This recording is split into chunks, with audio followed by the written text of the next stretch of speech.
Hello， 各位觀眾朋友，大家好，歡迎收睇巨寶節嘅 channel， 我係主持人 Ivan， 我係嘉琪。係啦，咁今一期影片咧，又係我同阿嘉琪啦同時出鏡。咁今日同大家介紹嘅呢個樓盤咧，就遠洋天鑄啦呢個樓盤咧喺 YouTube 上邊嘅流量好大，係曝光率非常之高嘅，係啦因為呢個樓盤咧，首先第一個佢嘅交標非常之靚，可以講話係成個中山最好嘅，可以講係交標之王。係啦，即係佢啲工藝啊，佢嘅材料上面用得非常之好。咁第二個咧就係咩咧？佢嘅實用率非常之高嚇。咁樣大家所知嘅就係以往我哋睇緊普通嘅3.0住宅啦，佢嘅實用率可能講緊係90%啦，甚至係最高去到頂㗎啦，已經係就係95%嘅啫。但係天鑄咧，佢嘅實用率係可以去到130幾個%嘅。實用率非常之高。咁如果你話按照舊一代嘅產品同依家目前市面上所有4.0住宅嚟講下，咁天鑄係可以同佢哋去掰一掰個手腕嘅，係啦。咁再加上咧，佢喺呢個發展商舊年嘅年尾啦，做咗好大嘅一波活動啦咁又送華為嘅全屋智能家居啦，跟住或者係可以選擇風窗啦，即係幫業主去做埋風窗啦呢個風窗嘅費用非常之高昂嘅，因為點解？因為天鑄呢度咧，佢嘅窗即係佢露台特別大嘅，係啦。咁佢舊年做到一個風窗活動之後咧，喺12月份、11月份，佢每個月平均差唔多去到40套嘅一個銷量。好誇張，係啦，好誇張，係啦。咁首先如果你話之前有睇過呢個有了解過天鑄嘅觀眾朋友咧，咁大概知道嚇。咁今一期影片咧，我哋都同啲新朋友講下遠洋天鑄嘅呢個樓盤嘅位置先啦首先遠洋天鑄咧，佢都係位於中山嘅一個主城區之一位於南區啦但係成個南區係非常之大嘅。咁南區咧，佢係同東區石岐係做一個交界處啦。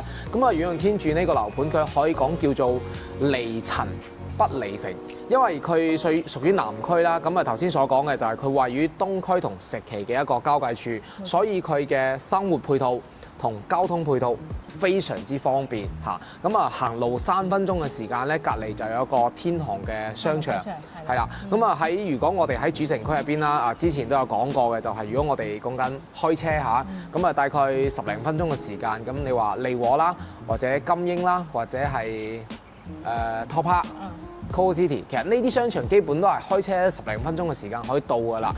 另外最重要嘅咧就係喺舊年嘅12月20號左右呢個時間啦。咁喺遠洋天鑄嘅1期嗰度咧，佢係開通咗中港直通巴嘅。咁我哋只要行過對面馬路就可以坐到直通巴，係啦，咁樣就可以直接返到香港，所以話喺交通上邊咧都非常之便利嘅。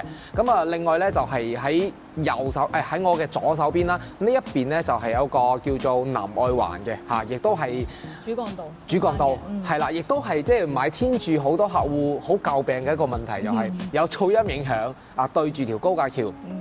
但係咧，佢嘅交通係非常之便利啦。首先喺Ivan 嘅左手邊呢度咁如果我哋係開車嘅情況下咧，掉個頭，直接可以上到金鐘湖嘅高速入口，咁就直接係可以開車去到深圳灣口岸嘅，時間非常之快，40零分鐘可以到㗎啦。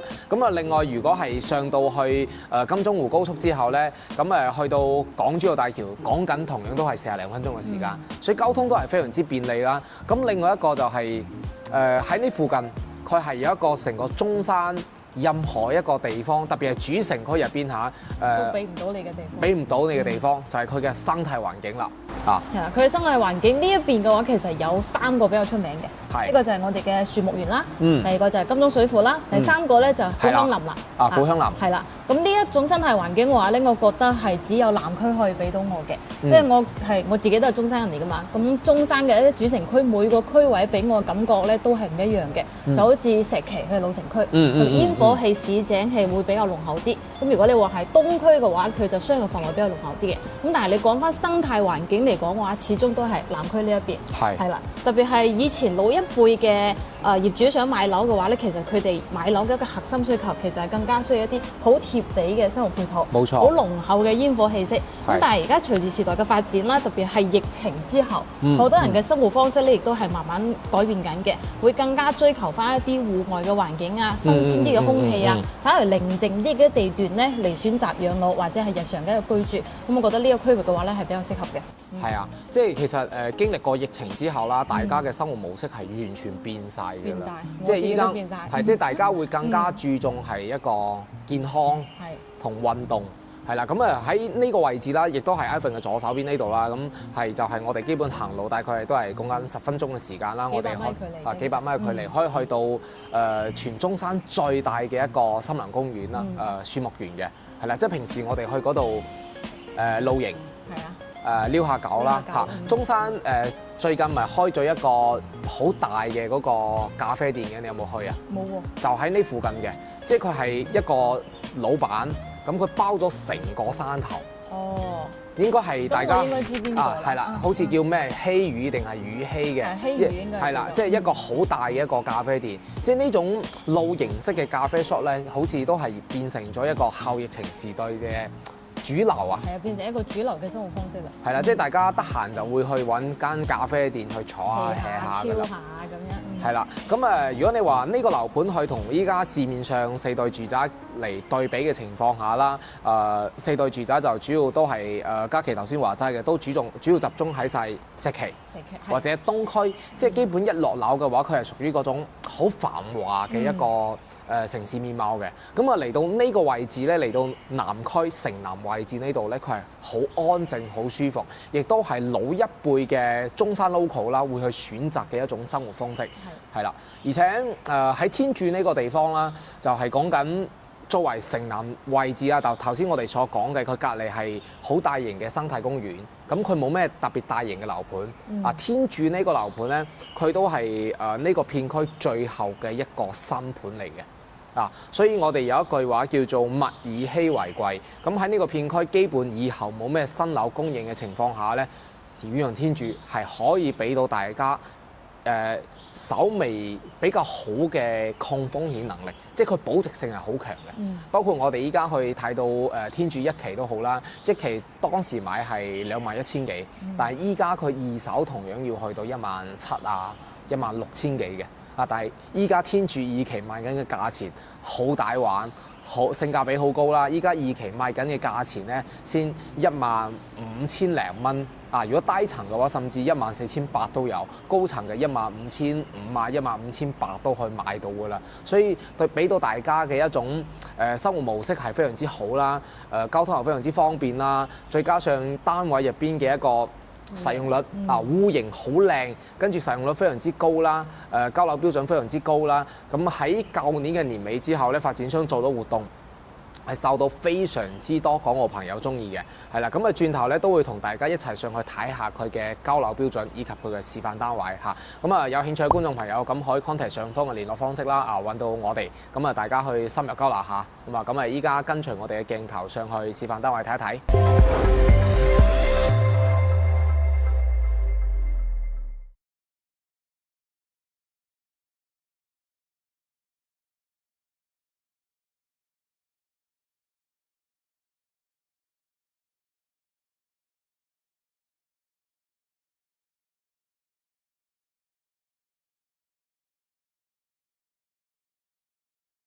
呢個梯係兩邊都，即係佢雖然話冇4代住宅嗰種獨梯獨戶嘅花園，但係起碼呢個位置我哋自己要去使用嘅話都好實用。即係你喺呢度做翻鞋櫃啦，收納櫃啦，係啦。跟住呢個位置咧係空調嚟嘅因為成個天柱嗰度咧，佢所有飄窗全部 book 晒，佢係冇 AC 位嘅。佢嘅 AC 位全部放喺呢個位置，每一戶都有單獨嘅一個 AC 位啦。咁室內嘅面積就會更加之實用。係啊，去到130幾個%，係啦。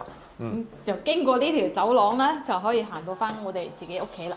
呢個116平方係可以做4房嘅，比較難得可以做到嘅一個戶型啦。因為而家市面上而家比較傳統嘅住宅嘅話，116頂多係做到咗一個大3房嘅，係啦。咁睇翻我哋嘅廚房先，116平方廚房嘅話咧，算係中規中矩嘅，但係咧佢係整咗一個 open kitchen 嘅設計，所以睇起身個空間感會更加之大啲嘅 L 型嘅廚房。咁廚房三件套就係方體嘅啦，亦都係有窗嘅，可以通風透氣。我覺得呢個廚房已經好大㗎啦，已經好大，真係屬於叫做好 crazy 嘅一種實用率，係即係你喺企喺廚房呢個位置，基本係滿足到3個人同時喺度煮飯都 OK 嘅，係啦。咁啊，另外呢個位置咧，仲預留咗係雙開門雪櫃嘅位啦，包括我哋見到嘅呢張島台啦，都係交標。所以話成個天柱咧，佢真係全中山最高交樓標準嘅一個樓盤就係呢一個啦嚇，包括呢一個半開放式嘅廚房，佢呢邊都可以拉翻起身。係啊。所以其實啲油煙比較大嘅就可以拉起佢。係啦，即係煮嗰啲油煙比較大嘅菜啦，佢就全部拉埋起身都可以。咁啊，我哋依家企喺呢個位置咧，佢就係一個書房嚟嘅。咁啊，但係咧發展商佢好用心，用心喺邊度咧？就係將呢間房做咗隔開咗2間，一間做家政間啦，一間就做書房。咁如果係當真正交樓嗰時咧，個門係對住呢邊開嘅。咁啊，之前我有個客戶買咗呢一個單位，佢都會直接參照發展商呢個 design 完全去一模一樣去做。因為點解？因為佢呢個門對住門會容易嗌交啊。係啦，跟住我哋嚟到呢個位置嘅話就係飯廳位啦。116平呢個飯廳你睇起身好似好細。但係其實佢可以坐至少8個人都得位。8個人你係完全冇問題嘅，完全冇問題嘅。跟住嚟到客廳呢個位啦，客廳嘅開間係有去到3.8米嘅，成個客廳開間係非常之闊啦。你放全 size 嘅 sofa 係一啲壓力都冇啦，包括呢個電視背景牆，你放一個100寸嘅電視都可以，係啊。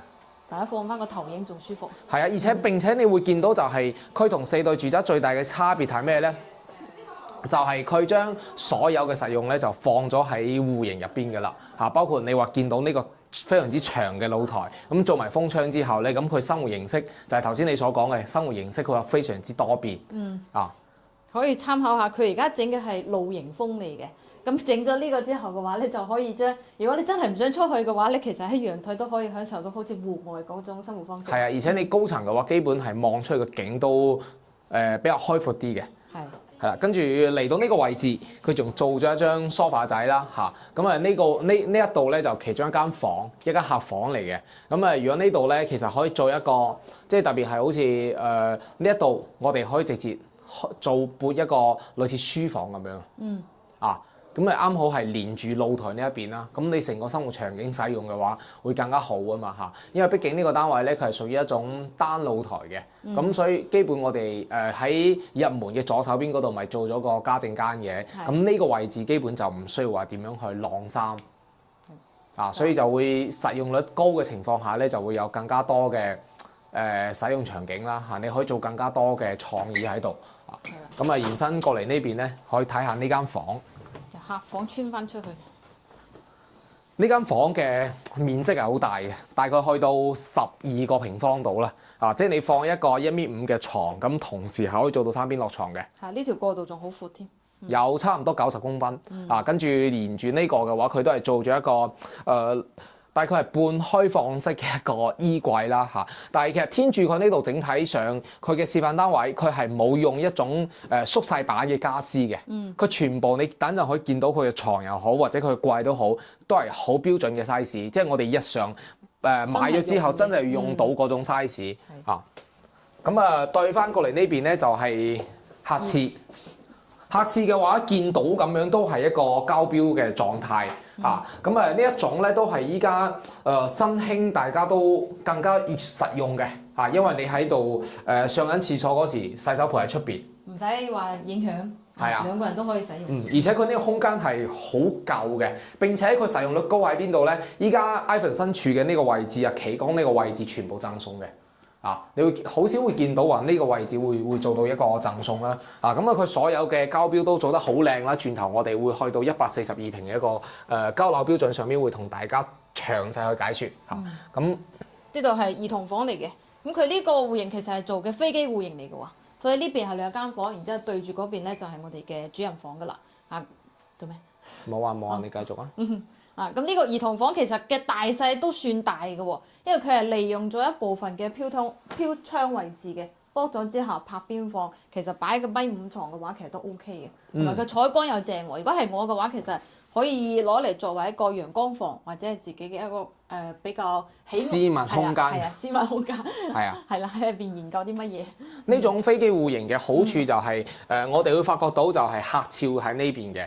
咁如果我哋有客人過嚟嗰時咧休息啊，包括小朋友又好或者老人家又好咧，佢基本都係用緊呢一個洗手間，或者佢嘅活動區域咧就係客廳連埋呢一塊。咁啊對面嗰度咧就係屬於主人房嘅位置。咁兩邊如果係早上即係半夜3更，可能有啲老人家係早上比較早起嘅時候啦嚇，咁啊佢就唔會話影響到主人家嘅一個作息時間啦嚇。跟住我哋延伸過嚟呢邊之後咧，就可以見到個主人房。嗱，主人房116平喎。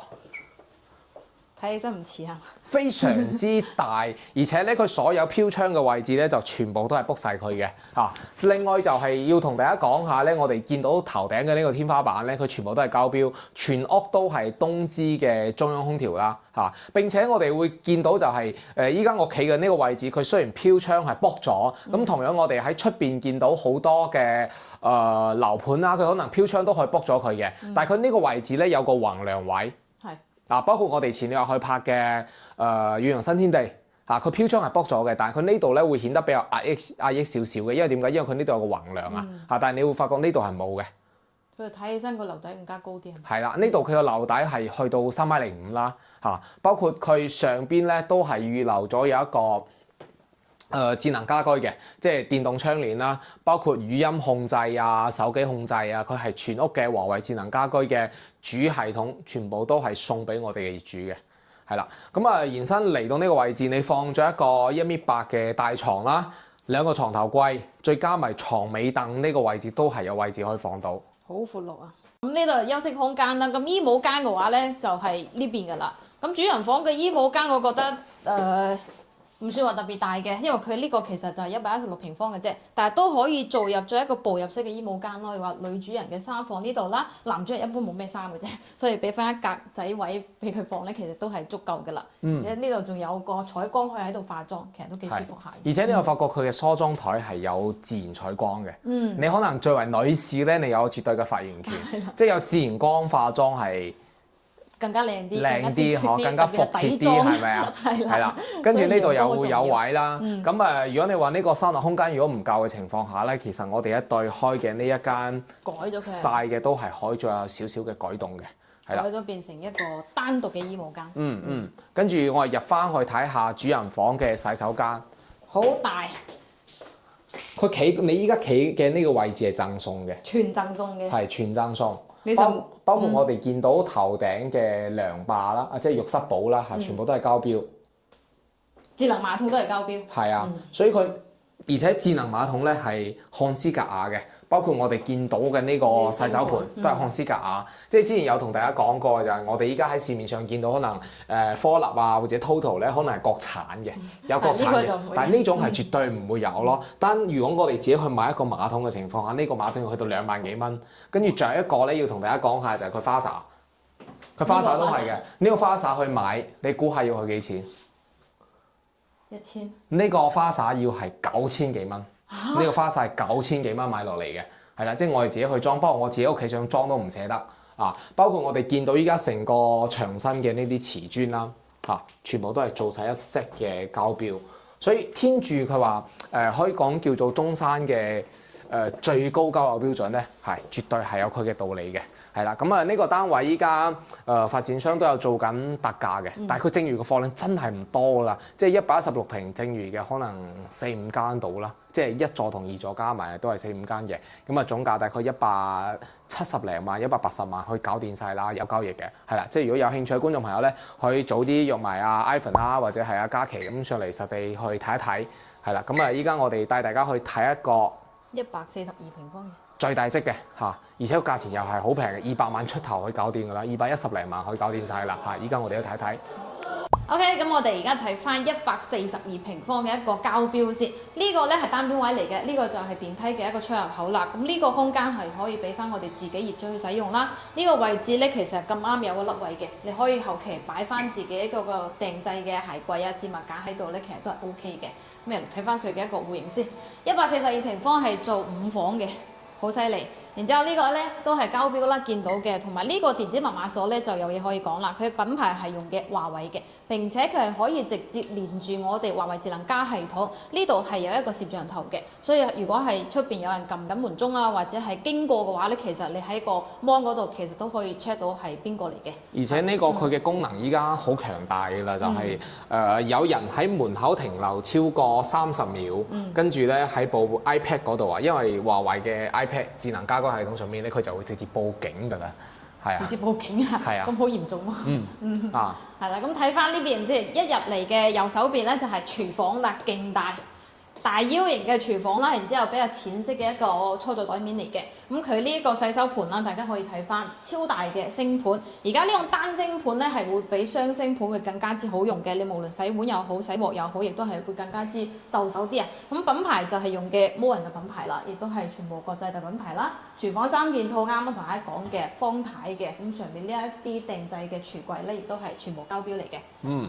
跟住呢一個島台咧係屬於交標啦。咁喺呢個位置，我哋如果係做一個簡單嘅西餐嚇，即係煎扒啊，或者係喺呢度食下早餐啦，咁喺呢個位置咧就絕對可以完全施展開㗎啦。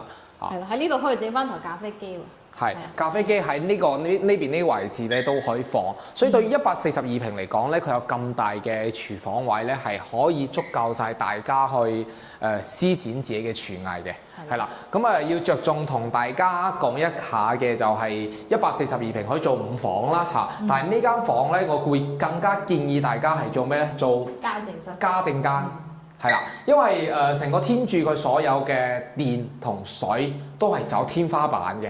我哋要改動嘅話係好容易改動，並且發展商好細心，佢喺呢間房入邊咧預留咗下水渠，即係我哋可以將洗衣機放喺呢度啦，大眼仔啦、烘衣機啦，或者係平時包括我哋冬天咪着咗啲外褸嘅，咁咪唔係經常洗噶嘛，入到屋企係咪要消毒啊？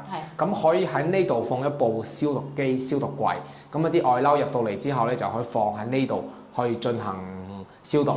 另外一個咧就係洗鞋啦，或者係即係啲鞋襪啊，可以放喺呢啲位置，我哋去進行清洗，唔使話洗個鞋又要拎對鞋衝入去入邊個洗手間入邊去洗嘅，好似又好唔係咁舒服咁嗬，係嘛？係啦。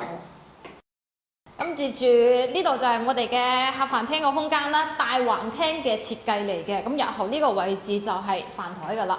可以擺一張大嘅長台咯，坐6到8個人肯定 OK 嘅。跟住我依家身處嘅呢個位置咧，呢一度原本係佢做飄窗去做佈建嘅。我哋見到呢一排嘅話，包括隔離嘅示範單位都好啦，佢係將呢度做成咗類似一個休息嘅地方，即係比如我早上食個早餐，我唔想坐喺張飯台上邊，我可以喺呢度放2張凳。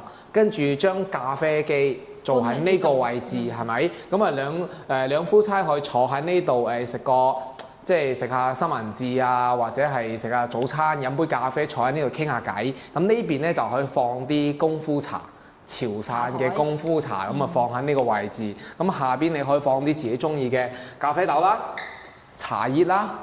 或者係啲茶具啊、酒啊、杯啊等等，全部都可以放到嘅，係啦。呢個位置就放 sofa 啦。其實如果我哋係即係呢種橫廳啊，你係唔需要改動嘅，因為我哋好多客戶都係中意聽 Hi-Fi， 咁佢設備係好大噶嘛。咁如果我哋買翻，哪怕而家市面上4.0住宅都好，你需要好多嘅改動，但係買天柱呢個142平嘅話，我哋係完全唔需要做改動嘅，大橫廳就搬啲傢俬入嚟就得啦。係啊，跟住延伸出嚟呢度就呢個露台正啊，又長又闊。係啊，跟住呢個位置咧，如果我哋入邊嗰間房，如果當客房嘅情況下咧，呢度就可以放翻洗衣機啦，放翻烘衣機喺呢個位置嘅，包括燃氣錶都係放喺天然氣都係就喺呢個位置嚇。咁啊，呢個露台好長啦，甚至如果我哋將呢度做埋風窗，好正嘅，呢度做埋風窗，成個客廳加埋餐廳嘅空間咧，差唔多去到70平方，60幾個平方。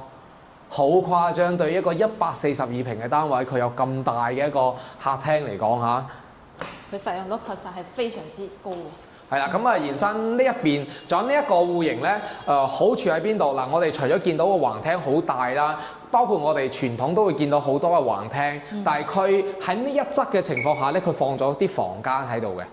係啊，包括新天地依家嘅橫廳都係咁嘅，但係呢度咧，你會見到佢係好大嘅一面採光，所以成個客廳平時哪怕你唔開燈嘅情況下咧，佢都好通透。亦都係南北通嘛，呢種都係叫做屬於南北通嘅一個戶型嚟嘅。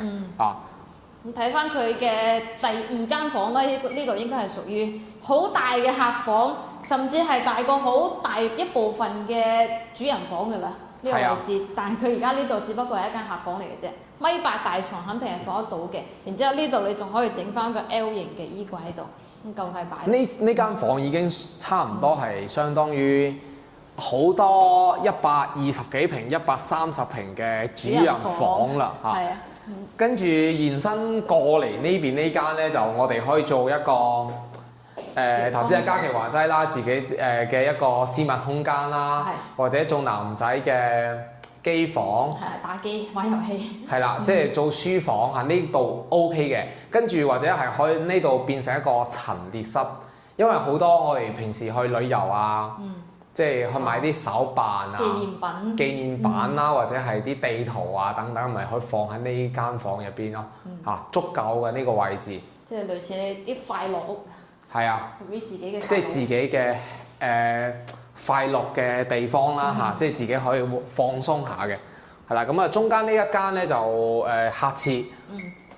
呢個客廁而家見到嘅全部都係膠標嚟㗎啦。我哋啱啱都講到啦，呢啲花灑啊，呢一套嘅話咧就係而家市值7000幾蚊嘅，即係已經係一台 iPhone 上場㗎啦。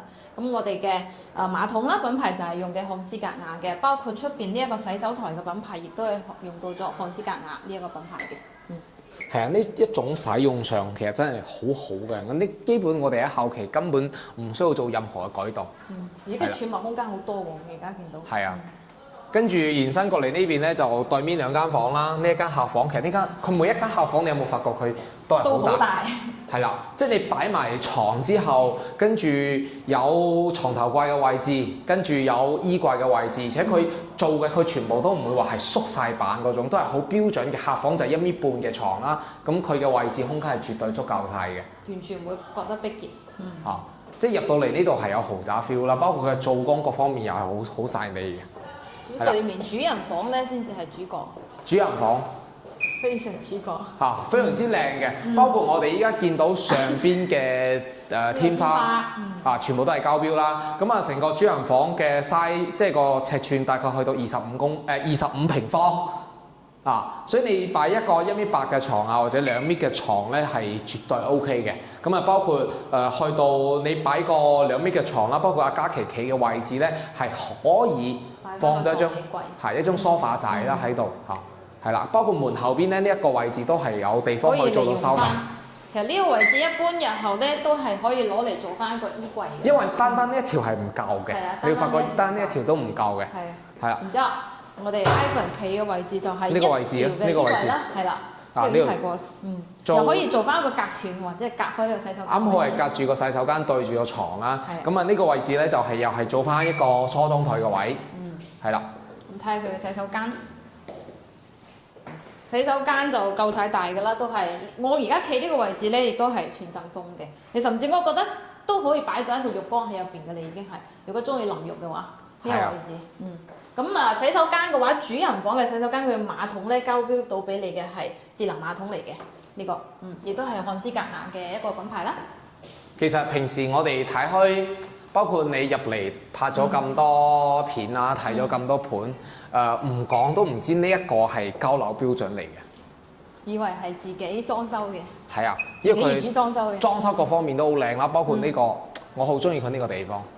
電視背景牆。係啊，即係呢種色調啊，再加埋呢啲紋路啊，我係好中意嘅。係啦，咁啊天柱呢度咧，依家呢個就142平主流嘅戶型。